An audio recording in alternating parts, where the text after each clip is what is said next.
Hello everyone and welcome to the video. You have been a part of this channel for a bit, we'll be saying something a bit different from his intro sequence. We actually have an episode that shows up before the video takes place. I've been meaning to upgrade the quality of my video formats for a while, and slowly I've been taking steps to reach that goal. The last video I posted not too long ago, I added the screen to my usual speed paint section of the video, which I tried to talk about during said video. Sadly, my mic tends to not pick up my voice during recording sessions, and I don't need so those videos end up not having any audio. I'm working on fixing this issue, but until I can make sure that no more problems will occur, most of my videos will be on my headphones, so the quality is as good as I would personally like it. So no, by the way, I do believe it is time to get in the actual subject matter of today's video. As you can probably tell from the thumbnail, we are drawing the one and only Klavier Gavin from Ace Attorney Apollo Justice. This character has been a huge favorite of mine for a while now, and I really blame me.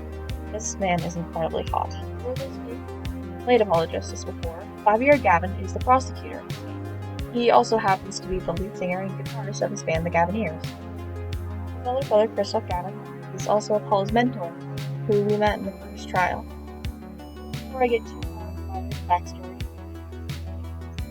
I'll be putting a major spoiler warning for this game. It has been out since 2007. If you don't wish to hear anything about Klavier's and his involvement with my favorite trial of the game, through the game yourself, then please do come back and watch the rest of this video so that we can have a chat about the character this man is.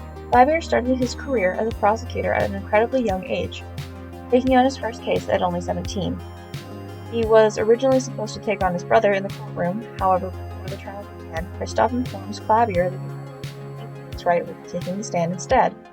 He also mentioned that he would present false evidence, giving Klavier a witness to draw this illegal evidence out of the trial. Believing what his brother says about Phoenix, Klavier takes a taunt right and eventually takes him into a corner, forcing a bit of false evidence.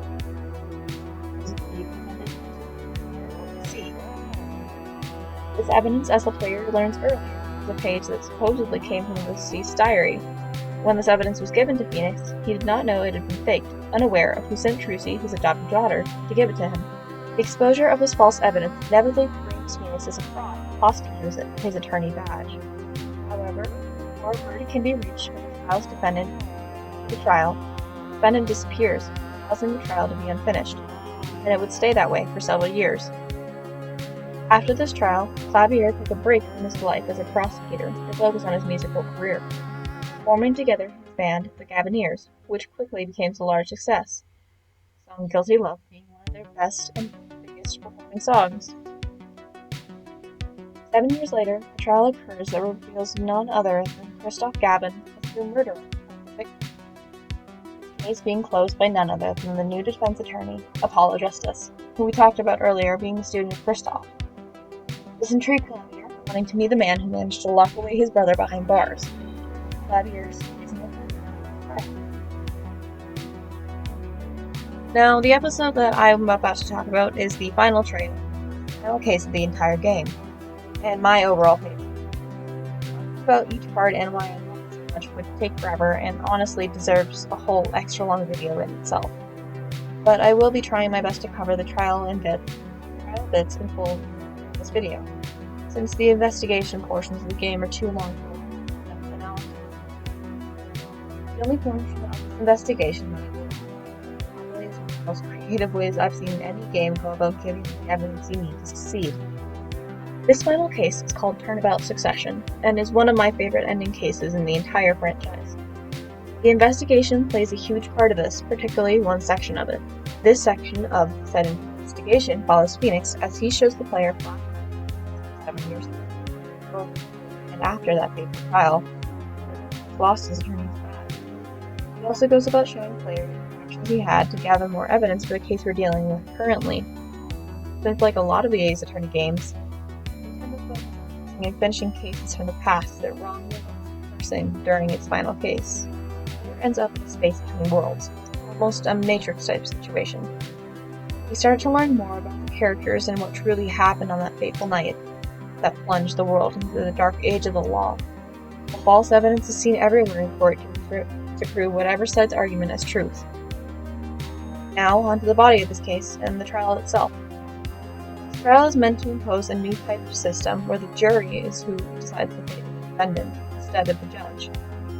Phoenix assures everyone the case is a simple murder trial. A woman has been accused of poisoning her father, killing him. Soon, both Klavier and Apollo realize that this case actually holds more significance than it was originally implied to, relating directly back to that case 7 years prior. Klavier opens up the case stating the basics, who the victim was and how he was killed, then to the autopsy report. These facts are that the victim, Misham, 22 male, was poisoned around 9 o'clock to 9:30 p.m. Atropinine, a special type of poison that will slowly kill someone when ingested. However, it is pointed out that not only is it weird, since Misham died almost instantly after ingesting the poison, it was also placed only in the mug itself, not mixed in with his coffee. Klavier then calls his witness to the stand and planned to in action. This is a man by the name of Smart Herschel, a reporter who was supposed to interview Misham before his untimely death.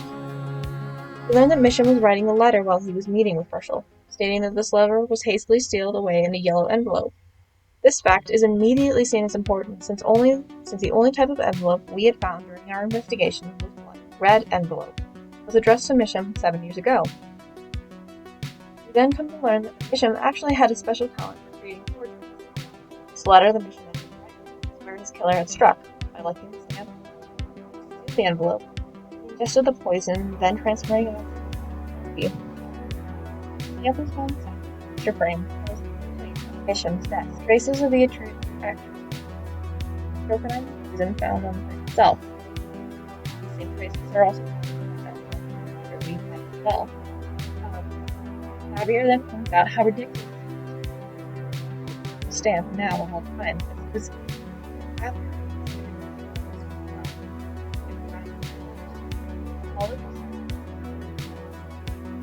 Misham wasn't the one who received the stamp. See the truth. The true forger was Vera Misham, his daughter. This causes an uproar in the jury and their sentencing recess. During this recess, we learned how Vera Misham had always had a love for creating art, especially painting. Eventually, she discovered her special talent for exact copies of artwork. And her life. By the age of 12, forger, unaware of how illegal her actions were, sheltered her entire life. The second half of this trial is then started.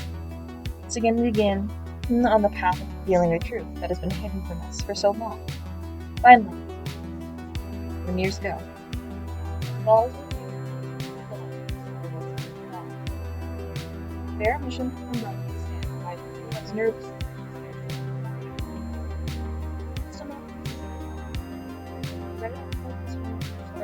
work. However, Vera had taken the stand.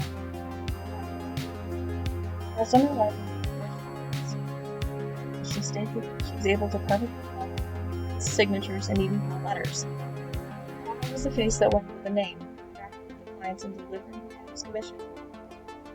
She also states the reason she took the stamp from the letter was because it contained an image of the favorite magicians, the This his composure. This piece of evidence she had, which was a simple said diary.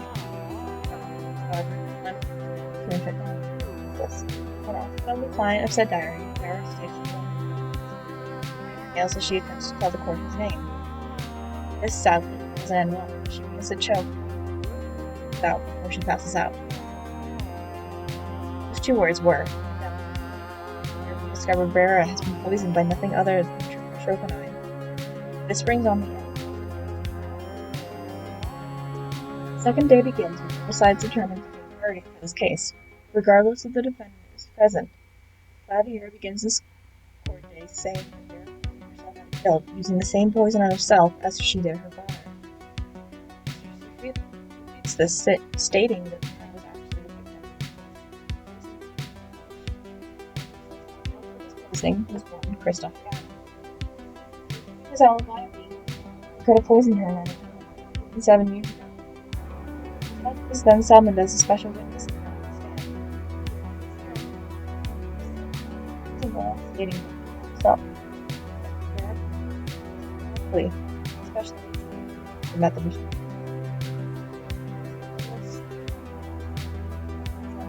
Next, the profile.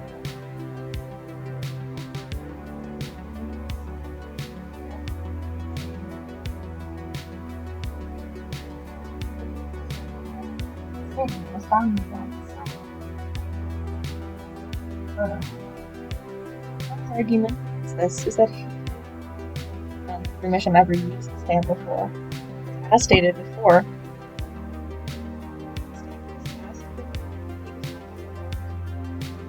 getting a bit too cocky, Dr. Gavin left Klavier seemed to be the obvious flaw of the defense. And then, Klavier had the revelation that the brother has actually been the one lying, using the time of death as a red herring against the true argument of whether Drew Misham had the stamp. His death merely being an instance. Klavier's betrayal causes Christoph Gavin to falter, his hold over his brother broken. Slightly. Justice then presents the fake diary, stating that the killer had intended to kill everyone involved in his forgery. His plan was spoiled the moment Vera had taken the stamp and placed it in the frame. Refusing to give in, Christoph Gavin saying, as Phoenix was the one who forged the evidence, he was the true killer. This is quickly shut down due to Phoenix only being hired the day before the trial began, after the and attorney was fired. Apollo accuses Christoph, this lawyer. However, Christoph points out that since attorneys are registered within the court the day before the trial begins, there would be no trace of Zach's previous lawyer in the court records. Such solid evidence of the truth, still refusing to fully believe his crimes. This evidence is none other than missing yellow envelope. Christoph protested, noting Phoenix had failed to steal the one Justice had was a replica in Phoenix's handwriting, merely to present the information to the court. Justice then reveals how Phoenix had recorded the entire conversation with Christoph. However, this is shut down since the video doesn't truly count as hard evidence without the physical document. Klavier suddenly interrupts. He feels that Christoph had informed him that Phoenix would be his accomplice, but false evidence would be presented that day, instructing him to bring out Drew Misham to testify. Klavier had wondered at the time how Christoph had obtained such information, confronting his brother, accusing him of originally intending to win this trial with unfairly forged evidence. Christoph humors Klavier's claim. Before the trial date, Zach Gramery had invited Christoph. Christoph lost the game. Jack had finally dismissed him as his attorney, being replaced by Phoenix Wright. Christoph expressed his opinion that Zach and Phoenix had both gotten what they deserved, still not admitting to his murder. Justice and Klavier could work out the details from there, however. Christoph intended to use his faith's evidence to win the trial. When he was dismissed, he had taken advantage of both, passing the fake evidence on to Phoenix as a trap through trucy. Christoph had been living in fear for the past 7 years. Because of Zach Gramery's disappearance from the courtroom, no verdict was ever given. Zach reappeared at Misham's talk.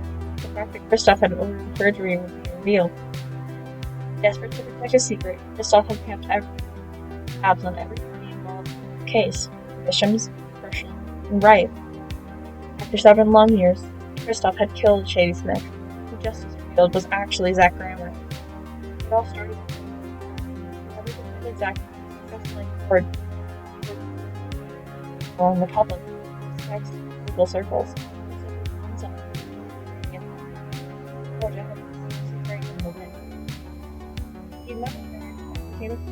From a Magnifi's journal that would implicate Valen Gramery instead of Zach. He took note that whenever Vera became nervous, she had a habit of biting her nails. Not wanting her to talk about his involvement, Christoph had laced a bottle of nail polish with the tryptophan poison, lying to her about it being magic charm. If Vera ever became nervous while outside of her house, she would bite her nails, and the poison would do the rest. Christoph had also attempted to kill Drew by sending him an invoice for the forgery that he had ordered, including stamp lace with the tryptophan. However, Vera had liked the stamp so much she kept it, drew sent the receipt back with a different type of stamp. Her submission had failed, and then made missions, at least until 7 years later. Christoph still refused to budge. Justice was unable to make this case true without decisive evidence connecting him to the turpentine. Denying noting the shady death was Zach Gramley and pleading silence on his own shady Smith's murder. Justice, however, prefaces this. Christoph was quick to remind him that Justice and Klavier were the ones who had caused the Vera to bite him, concluding that evidence is everything and nothing more. Klavier reminded Christoph that this case was a test for the jury system, and that a panel of jurors would decide the case's end. Decisive evidence was no longer necessary. This verdict of the case is left up to they are the ones who are allowed to choose the defendant's fate, choosing between guilty and a not guilty sentence. It reminds them of the jury having a verdict that favors of the almost innocent. Vera might not live to see through the night. The panel had been set up for each jurist to input their decision, and this decision is as follows. A unanimous vote stating that one Vera Misham was innocent, and that the true criminal of the murder, none other than Christoph Gavin. His insane and blood-curdling laughter being heard throughout the halls of the court. Oh boy, that was a lot to cover. The fandom page on this entire trial was definitely a huge help researching all of the details within this case. The levels of emotion that are shown throughout it definitely hit me hard.